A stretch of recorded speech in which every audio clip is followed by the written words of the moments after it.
طيب شو بدي ساوي؟ اخذت رقم البنت هي اللي هو عم يتواصل معها، وجبت انا رقم جديد. قلت بدي اعرف مين هي، وهيك بدق لها من هذا الرقم وبحكي معها، ومن غير ما يعني انه تعرف مين انا، بس بدي اكتشف هي مين، بدي اخذ واعطي معها.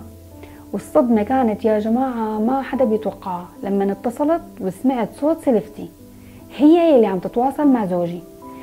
انا جن جناني، معقول لك عم تخون اخوك غير انك عم تخونني؟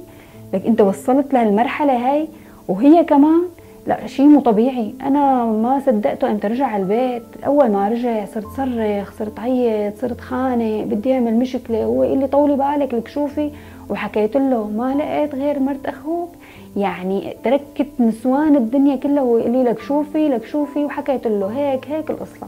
ولا تنكر لانه انا معي دليل واضح، حلف لي بكل شيء انه هو ما بيعرف انه هي. قال لي صح انه انا عم بتواصل مع وحده بس ما بعرف انه هي ابدا.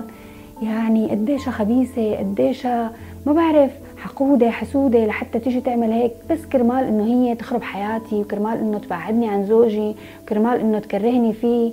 كل هذا الشيء تخيلوا يا جماعه بس لحتى تخرب لي حياتي. اتفقنا انا وزوجي انه نحن لحالنا ونطلع من هالبنايه اللي هي طبعا لاهله كلياتهم ساكنين فيها، انه نحن بدنا نحافظ على زواجنا وعلى عائلتنا وما بدنا نخرب على حالنا. وهو لام حاله طبعا، يعني انه كان عم يتواصل بغض النظر مرت اخوه ولا مو مرت اخوه، بس كانت الموضوع اخطر واكبر لو كانت مرت اخوه طبعا. انا حمدت حالي وطلعت وما عاتبتها ولا حكيتها ولا قلت لها شيء. انا يعني اخذت زوجي انه بما انه هو يعني كان مو قاصد هذا الشيء وهي يلي افترت عليه.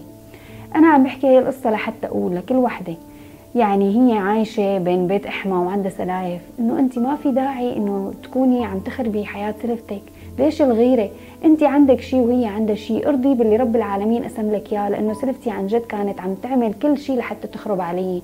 واكتشفت بعدين انه هي صح رفيقتي بس ما كانت بترد لي الخير، لما كانت عم تقلي انه على بيت حماها وانه على اساس كثير عايشه مبسوطه. هي ما كانت هيك، بس فكرت انه كمان اذا انا تزوجت من هالعيله رح اعيش مثل ما هي عايشه. وتفاجأت كثير لما طلع زوجي كثير مريحني وكثير منيح معي.